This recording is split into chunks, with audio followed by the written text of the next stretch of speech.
Good morning. I've got about 5 minutes to speak before you allowed to. That's right. A couple of things. First of all, a welcome from my good friend. Let's go. A welcome from my good friend Don Alper at the Canada American Studies program at Western Washington University. When I told him that I was coming out here to speak, he spoke very highly of the program here, and I appreciate you issuing an invitation for me to come as well. I do want to get a couple of things out of the way very quickly, though. First of all, I am both a resident of the city of Blaine and a member of the city council in the city of Blaine, which is, for all intents and purposes, a suburb of Vancouver. So I am a Canucks fan. I appreciate you inviting me despite that. And any Canucks jokes because of our lawsuit tonight will not be appreciated. The second thing is for the last 2 days, I keep getting everyone telling me when I tell them that I'm from the Pacific Northwest, oh, well, you must have brought the rain with you. Well, let's just get this out of the way very quickly. Here is the annual weather look for Bangor, and you'll see that in the month of April, your average precipitation is 3.3 inches of rain. Bellingham, the area that I'm from, 2.7 inches of rain. So, not my fault. I don't accept any responsibility for the rain. Much harder than we get anyways. What I want to talk a little bit about today is the political side of economic integration. I sort of have two charges. I need to speak about it both from sort of the private sector business standpoint, but also geographically. And what I'd like to share with you is some things that we're doing in the Pacific Northwest that I think are fairly unique that you might want to look at as you're looking at a number of the great things that I've been hearing over the course of the last 2 days, especially our topic this morning on the East-West Highway. But when we talk about the political side of any relationship between the U.S. and Canada, we can't do so without starting the conversation with the issue of 9/11, because while we did have issues with looking at economic integration prior to 9/11, adding all the security issues on top of that has certainly changed. Now, living in a border community, and my house is about 2 blocks from the border, I certainly know that we used to have this very nice quiet border. There's no issues with walking along it. My dog ran away one day. I was able to jump over the border and grab the dog. I didn't get people coming after me with submachine guns. We can stand on the border and no one comes after us. I mean, the Peace Arch, which is sort of the central part of my neighborhood park, is the only international monument to peace between two countries anywhere in the world. And it sits right on the border between the U.S. and Canada on the I-5 crossing. Now, since 9/11, things have changed a little bit. I'm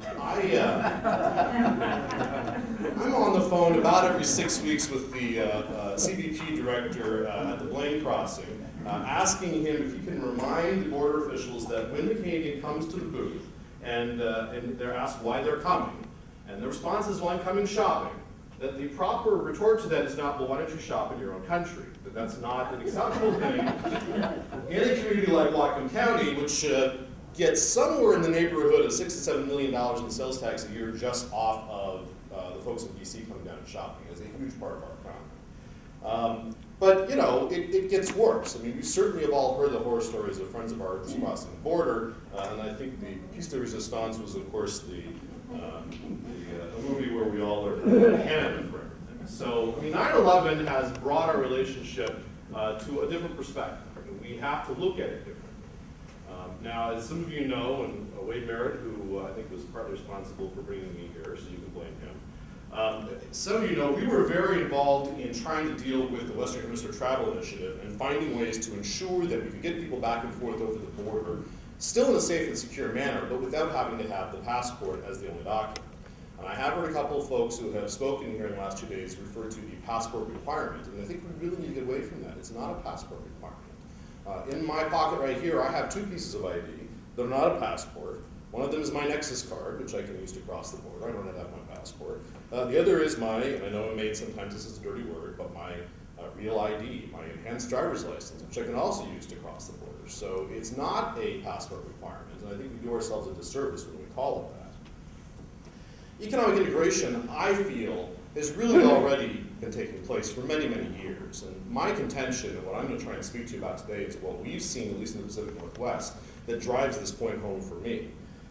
You've heard some of this before, and the last thing I'm going to do is repeat a bunch of statistics, but I think in general, we have seen a massive economic integration in North America, particularly between the U.S. and Canada, certainly since NAFTA was put into place, but even before that. And it goes back to this gentleman. Who can tell me who that is? There you go, exactly. A couple good Canadians in the room. If you go back to his speech to Parliament in March of 1911, when they were debating the Reciprocity Act, which I wasn't there then, maybe most people were, but my understanding is that the Reciprocity Act was to debate for the first time whether we would have the free movement of natural resource products over the border. So the Prime Minister had this absolutely wonderful speech in which he gave his idea of what he would like to see on our border. And frankly, I think it speaks today to what we already see here.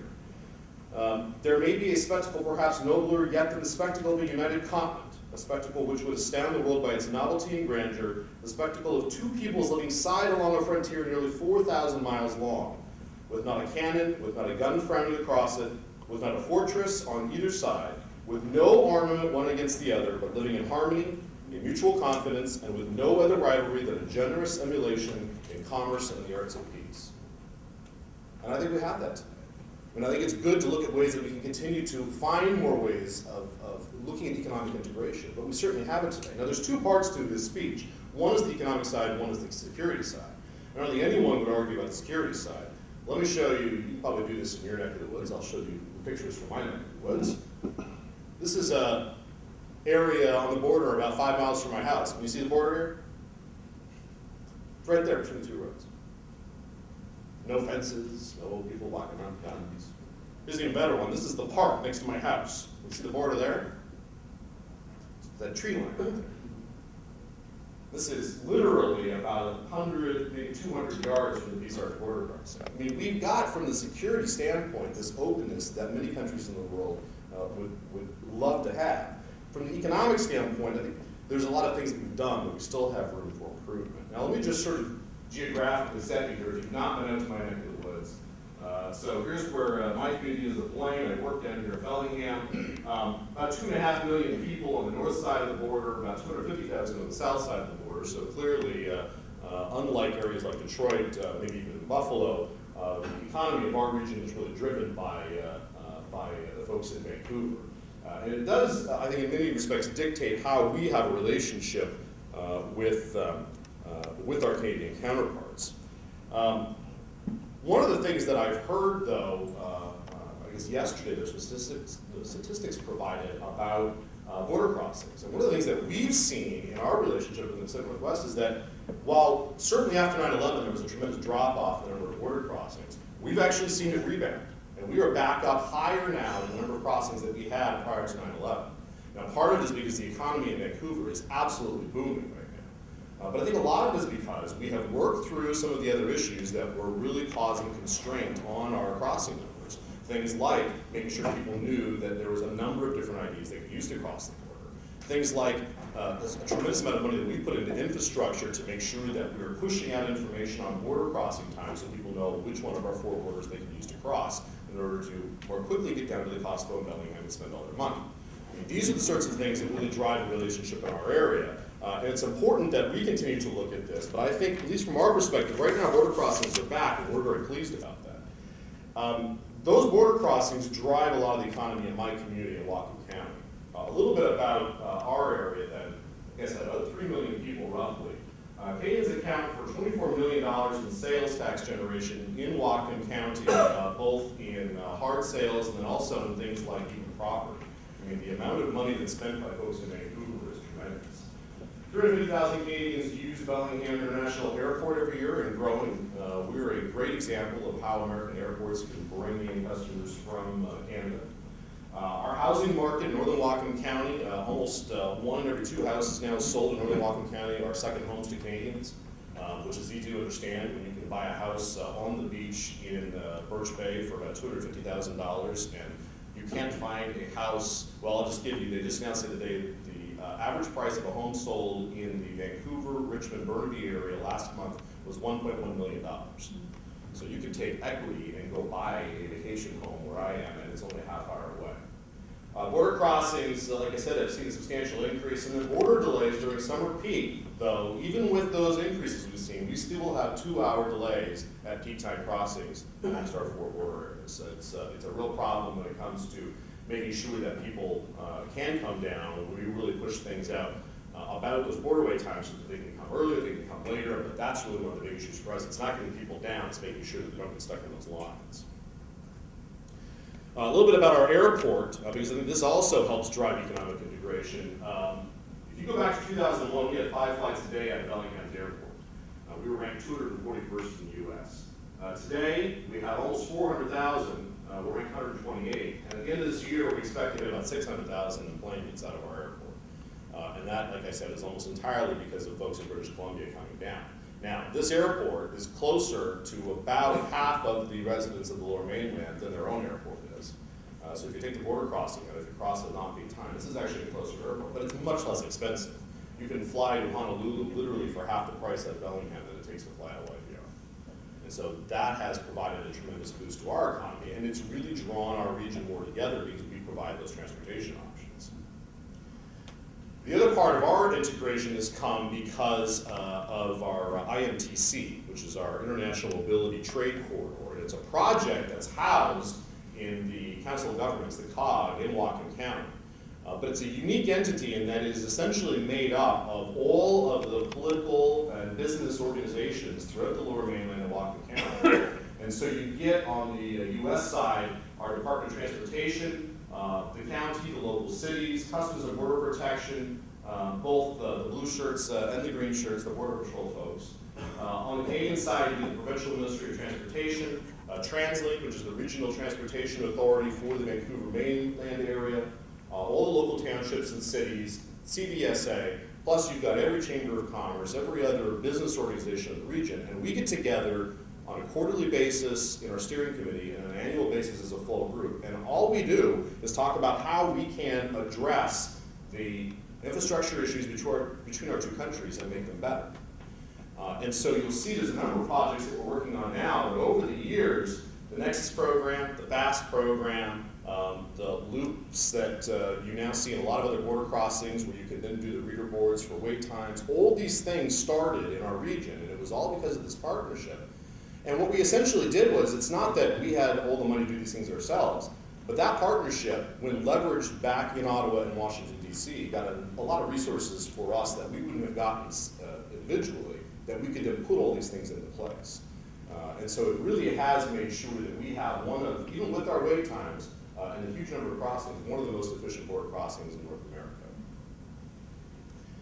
All right, so I'll be quick. Just to wrap up, pros and cons of sort of what the relationship is like and what we need to do to address more about economic integration. Let's start with the border. I am certainly one of those people who agree that the border has gotten thicker. I know there are some who don't like that term. I'm sorry, but I live it, and it has gotten thicker. It is much more difficult to get across. That doesn't mean, though, that we need to fall into the trap that I even admit I did when WHTI first came out, which is not to figure out the most efficient way to address it and deal with it, but to try and fight it off, because you can't fight it off. And so that's why we really pushed on trying to get the enhanced driver's license, on different ways to be able to try and meet those basic needs. Now, I also agree that if there was some way that we could take the tremendous amount of money that both countries spend on trying to provide security between two people that are as common and the same as we are, it would make a lot more sense for us. And there are a lot of folks who talk about more of a perimeter security approach. And I know that the recent accord that was signed by the Prime Minister and the President is maybe moving us in baby steps towards that. But I would certainly advocate that, looking for ways that the Canadians can feel a little more secure that we're not trying to impose on their sovereignty, and we can feel a little more secure that they're not going to let everyone in that wants to do us harm, and look at who we're just letting in North America and not worry so much about the 49th parallel would certainly help not just border communities, but all of us from an economic integration standpoint.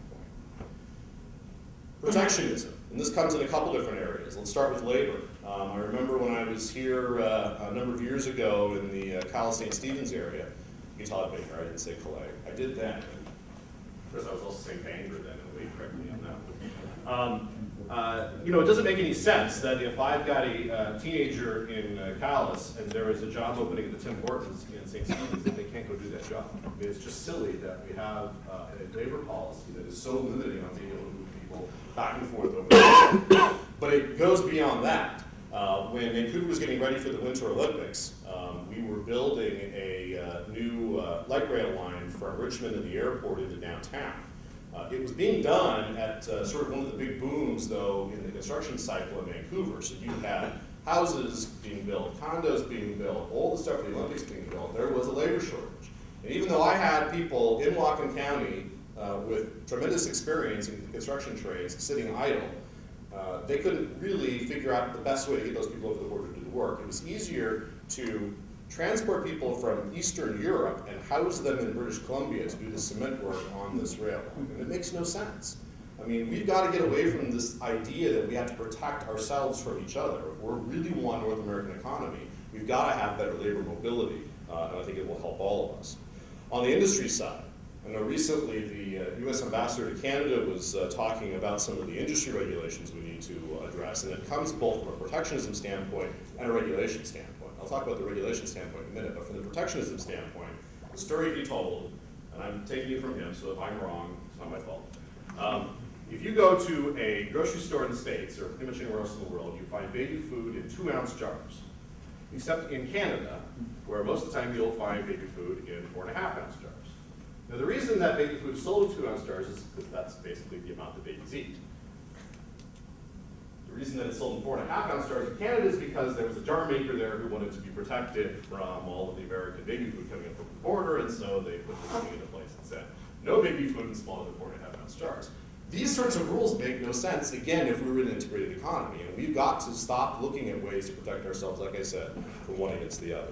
And of course, the big one is always the culture issue, which I've always found interesting. Now, I'm sure if you go back 40, 50 years ago, my wife grew up in Edmonton, and her mother tells stories of how horrible it was to raise children there with no McDonald's and no cable television. But today, every other Hollywood actor or actress is a Canadian. My child, my 9-year-old daughter, watches all these kids shows, and even on Disney Channel, but certainly on Nickelodeon and all the others, almost every single kids' TV show is produced in Canada anymore. British Columbia is quickly becoming the #2 movie production site in all of North America. I mean, I think we've gotten to the point where the culture is integrated enough that we need to stop worrying about all these cultural rules, especially on the Canadian side, I'm sorry, but that are trying to protect you from the, American hegemony of all of our culture. It's the same culture, folks. And we want to try and find ways to work together economically. We've got to try and address some of these issues. The final part on the con side then is on regulations. And the regulation one, and again, this was from the ambassador, was on Cheerios. How a Cheerio in the US is different than a Cheerio in Canada, because apparently we can't agree on the requirements that you have to have in breakfast cereal, and so we have 2 different formulas for making Cheerios, so it's a different Cheerio. I don't think it tastes any differently. I had them on both sides of the border, but the fact here again that we do that adds cost to business, and there's really no reason that we can't all sit down and figure out a way to put together rules for all of North America on food safety. Because I'll tell you, when I eat at my favorite Mexican restaurant in Blaine, or I eat at the sushi place just over the line in White Rock, I don't each time think, the different rules here for food safety might dictate differently how the outcome is going to be, whether we're going to enjoy it, whether we're going to get sick. I mean, it should all be the same. It doesn't make any sense that we haven't addressed this. All right, then from the pro side to wrap up, 3 things. Proximity. We've all talked about proximity throughout the course of the conference. I certainly live it every day. But the fact that we are such good friends and close neighbors, I think, is a positive for continued economic integration. I think it will continue to drive both governments looking for ways to make that happen.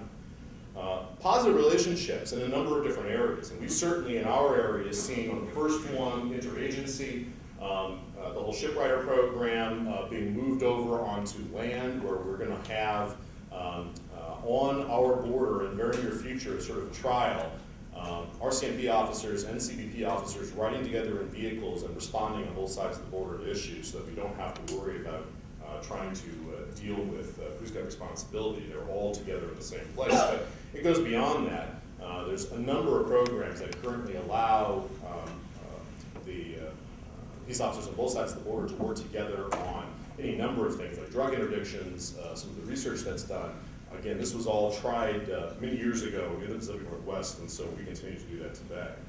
Local governments, I didn't agree with a whole lot that our speaker last night said, but one of the things I did like was the talk about how local governments really do drive the relationship. We don't just rely on the federal governments to do it, that especially in my area, I know the city of Wayne and the city of Whitehawk do a lot of things together that really help drive that economic integration and cultural integration.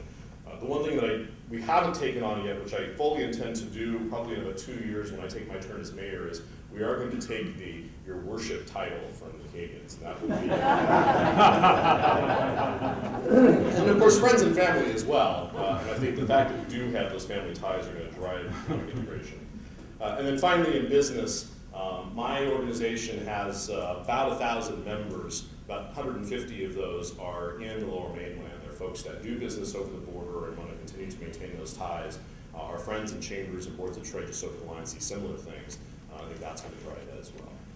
All right, I think I've powered through that as quickly as I can. Thank you all very much. And I'm just going to briefly introduce Andy Hamilton, who is the chair of the Economic Development and Government Relations Practice Group at Eaton Peabody. We heard from Dan McKay, who was the managing partner yesterday. Andy's also been heavily involved in the Bangor St. John Corridor Commission and a lot of issues that we've worked on here in Maine in regards to cross-border relationships, especially between Eastern Maine and Southern New Brunswick. Andy works primarily with private and municipal clients on economic development, land use and permitting, compliance and enforcement issues, and also serves on the leadership team of Mobilize Eastern Maine. This concept is to develop economic strategies based on our region's current strengths and assets. Andy, over to you. Great. Thanks, Wade. Well, this is going to be a dynamic panel. You're going to enjoy this group this morning. I just wanted to provide a little bit of grounding context from yesterday into today. John Butera was quoted in this morning's Bangor Daily News saying, we truly believe that there's tremendous opportunity and promise between Canada and Maine.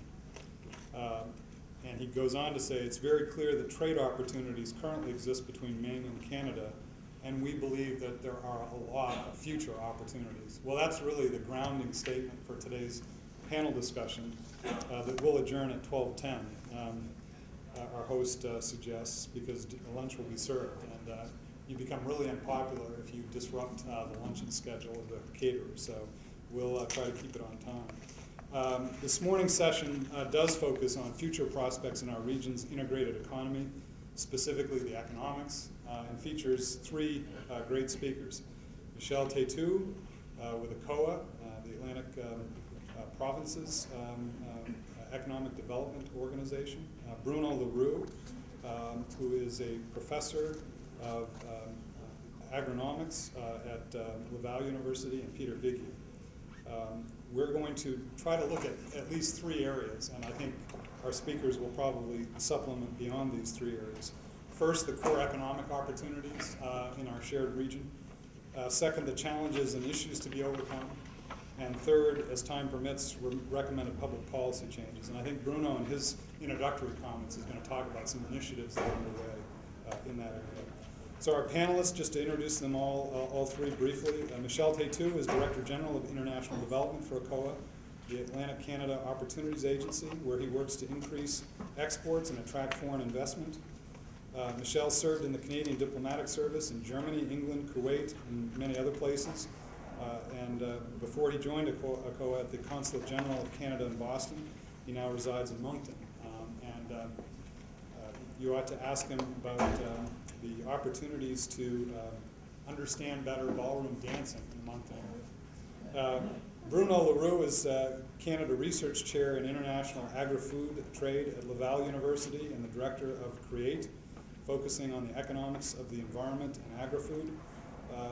A note about Bruno. Bruno's wife and two children have dual citizenship in Canada and the U.S., again cementing the notion that we have integrated economies and speakers that exemplify that. Peter Viggy, who many of you heard from at the breakfast address, is Chairman and CEO of the Chinbro Companies. Since 2004, under Pete's leadership, Chinbro became an employee-owned company, similar to the recent growth of several companies that we heard from yesterday. Great panel discussion yesterday. Chinbro has seen substantial growth in recent years, expanding to a company of 4,000 employees, doing business in 40 states and several Canadian provinces. Chinbro's work extends from modular manufacturing, maintenance and construction for the marine, petrochemical and refining industries, to electric transmission and distribution construction, power generation and transmission markets. Pete lives in central Maine, but keeps a travel schedule and business that takes them from Newfoundland to New York and places beyond. So we're going to start with Bruno Larue, who has some prepared remarks and a great PowerPoint that we previewed just briefly during break. Bruno. I don't know about a great PowerPoint, but I got some slides. All right. I'd like also to point out that my grandmother, my mother's side, was born and raised in New Hampshire, so we're quite integrated family, and we celebrate 2 Thanksgiving, by the way, so there's no harmonization yet this way, so we have to eat a lot of turkey in the fall. All right.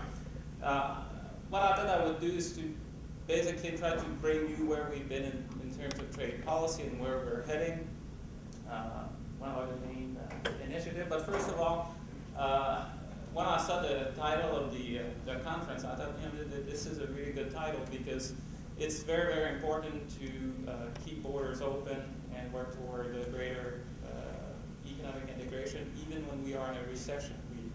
We've learned that over the past. We're hopefully not repeating the certain mistakes that we've done in the 1930s.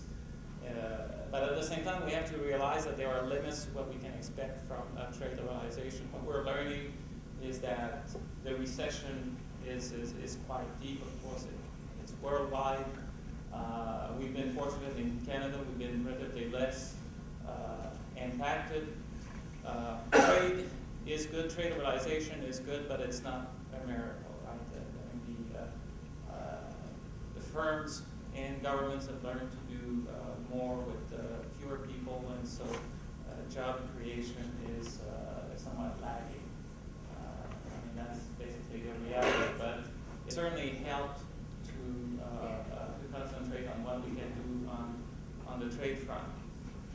The main game is bilateral agreement or regional trade agreements.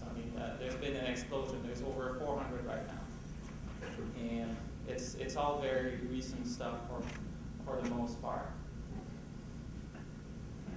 Now, in terms of economic integration, the main ones that Canada and the United States are doing are preferential trade arrangement and free trade zone. What we have in NAFTA is a free trade zone where trade between member countries is essentially free for most goods. There are exceptions, of course. But of course, there are other forms that are deeper, like custom unions, for example. If we were to go that route, then we would have to harmonize our tariff toward non-member countries. And so that's a deeper form. And of course, there are agreements that we could negotiate about labor movement, currency, and all of that, like the European Union has. So that there are other options beyond what we typically do. Now, I wasn't here yesterday, unfortunately. I had other commitments, but what I want to point out from this slide is that basically in terms of the population, these trade agreements are negotiated at the federal level. It's not just a regional sort of thing. And so we have to look at the big picture. Well, the United States is about 9 times in terms of population what Canada has. Trade is a whole lot more important for the Canadian economy than it is for the U.S. economy as a whole. In terms of what's going on in terms of trend, in terms of exports and imports, of course, we've all heard that fuel and mining is very, very important in the Canadian economy. Manufacturing is getting less so, but it's still very important in the United States. So these are an interesting contrast. In terms of manufacturing, one important thing in Canada is that food manufacturing now is #1. So that shows how things are changing. In terms of main export destination, you can see that the United States is a whole lot more important to Canada than Canada is to the United States. Basically 75% of our exports are going to the States. 50% of our imports come from the United States.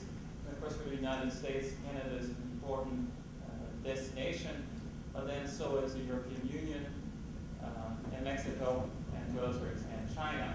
In terms of import, of course, China is now ahead of Canada. So that doesn't used to be this way, but it's it's there to stay.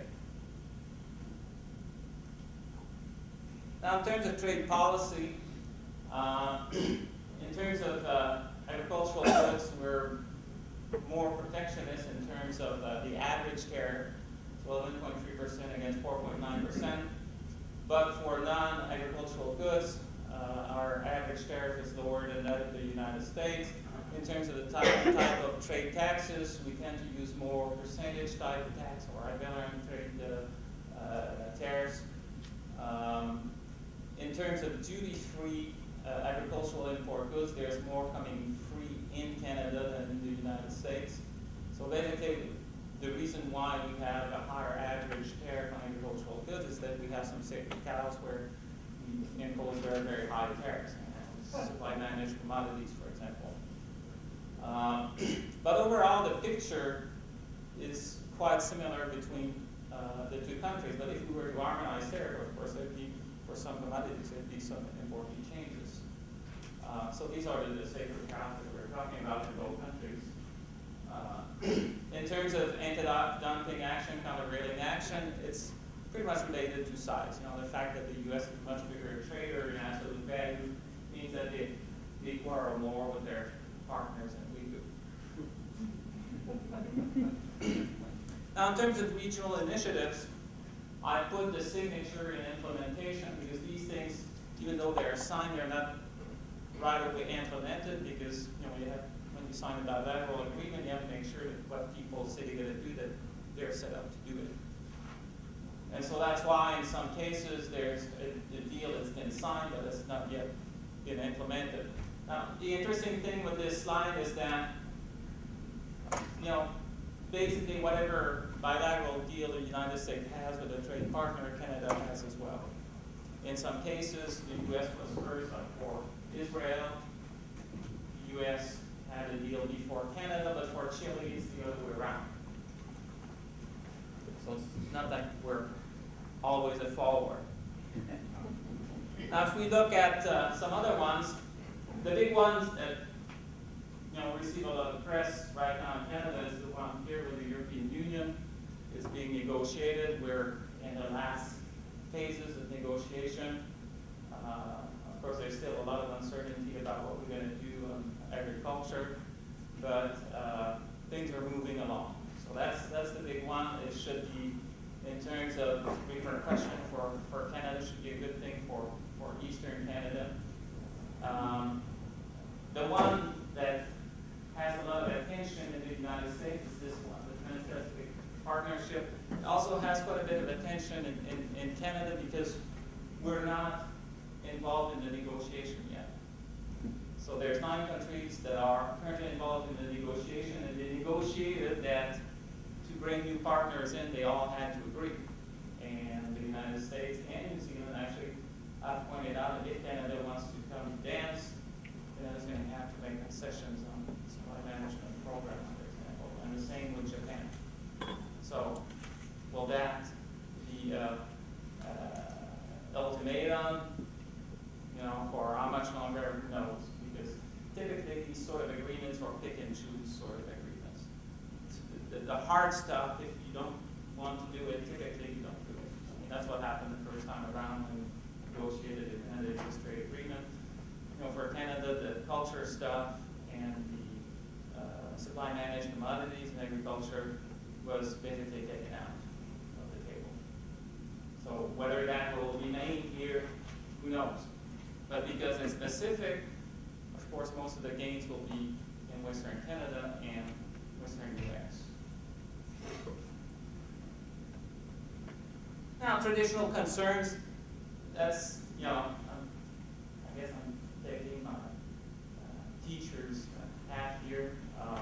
Main concern with bilateral trade agreements are trade creation between members, which is good, but trade diversion between members is not good, because then trade diversion is basically the displacement of low-cost suppliers that are not part of the club. And so there are gains and losses, but overall, for countries that are so-called natural partners, the trade diversion losses tend to be small in relation to the trade creation. And that's what we've observed. When border effect, you see the name of McCown there.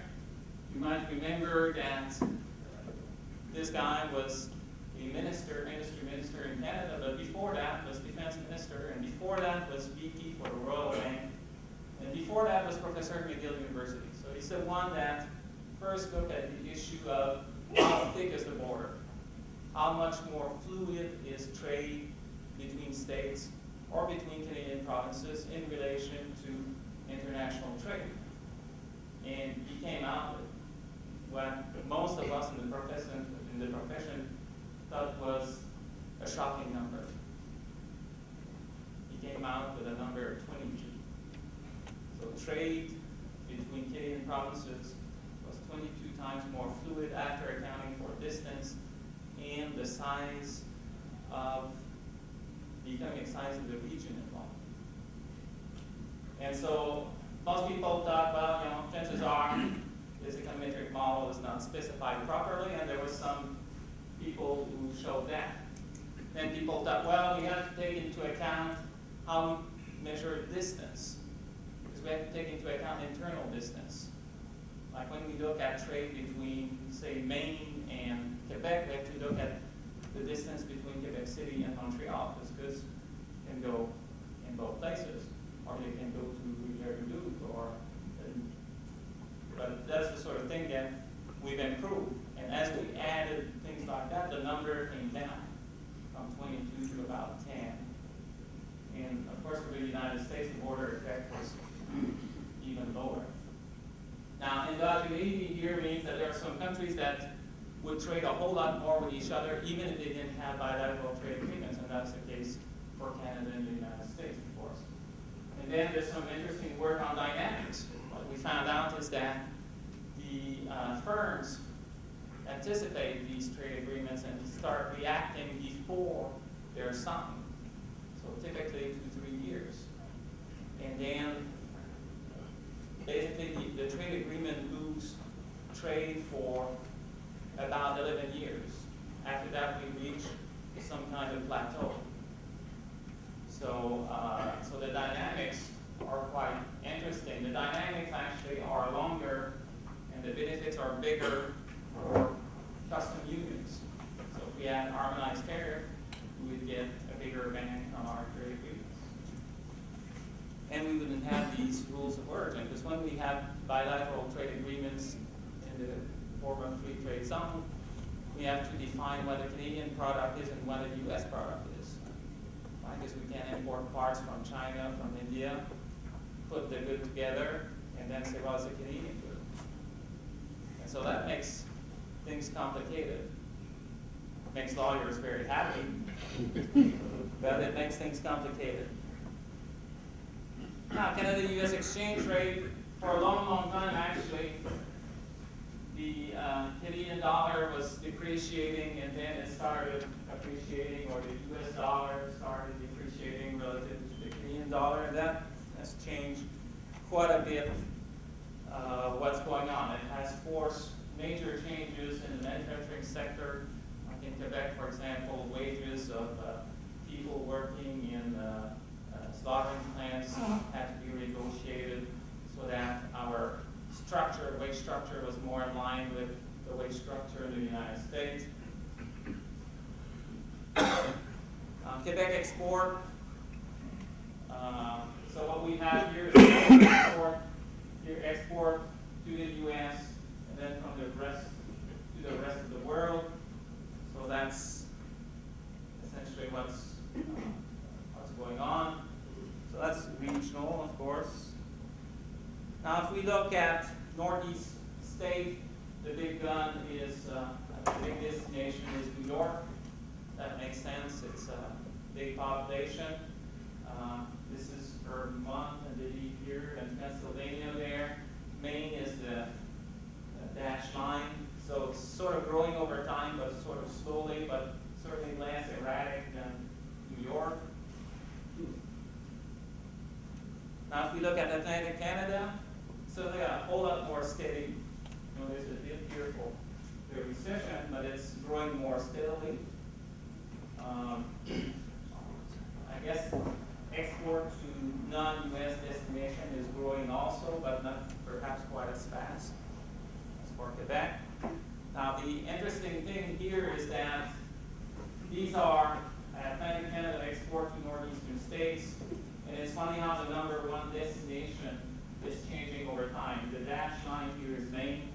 So Maine at one point was the main destination, but you can see that it has fallen quite a bit. And then New Hampshire and New Jersey have taken the pole. I mean, usually I don't work at this level. I do work most at the country level, so that was an eye-opener for me. Now, if we look at imports, this is the picture. So imports from the U.S. is growing, but not as fast as from other sources. Now, from northeastern states, again, New York is the main partner, so the main supplier of imports for Quebec, New York State. But the interesting thing, again, is all the variation from one state to another from year to year. That was news to me because, like I said, I don't usually work at this level. I didn't anticipate this sort of changes. When we look at trade at country level, we don't see a whole lot of changes. There's a lot of what we call hysteresis in the data. Now, Atlantic Canada, this is the picture for their imports. It's growing steadily. So that's usually it's a sign of good economic growth. Then from the sources, this is Maine. So Maine is a key exporter to Atlantic Canada. And so it's gone steadily, but then, you know, there's the exchange rate thing, probably 9/11, but now it seems to be back up. All right, I'm just about out of time. Conclusion, that's really to set up people who will follow after me. CASTA and NAFTA have been beneficial. Of course, you know, whatever tariff or reduce is good, but they're in some sectors, like for agriculture, especially for trade in meat. One of the big advantages was actually the changes in regulation that would allow basic dower inspection to be recognized in the United States and vice versa. Trends in regional trade at the regional level is a whole lot more volatile than at the country level. So I guess the figures that I just showed you show that quite clearly. When I look at the U.S. and Quebec and Atlantic Canada, in some sectors there's very little competition. So there are few firms involved. If we can integrate more, we'll bring more competition, and that will be a great thing. Some markets are quite thin, so that if more firms can bid, for example, on construction contracts in Quebec, that would be a good thing. Pacific Partnership, again, I would favor mostly Western states, but there's a lot of effort going there. So it's not that great a thing for Eastern Canada and the United States. There's a timing right to go beyond free trade zone. I mean, the Canadian dollar is essentially a parity. In terms of tariff, they're not so different. I think we can probably do that, but then politically, that would mean the loss of sovereignty. I'm not sure our politicians would go that route and be able to bite the bullet. And finally, the other thing that perhaps more effort should go into trying to secure a deal at the multilateral level, because then we're talking about liberalizing trade worldwide, not just with a few countries. Thank you very much.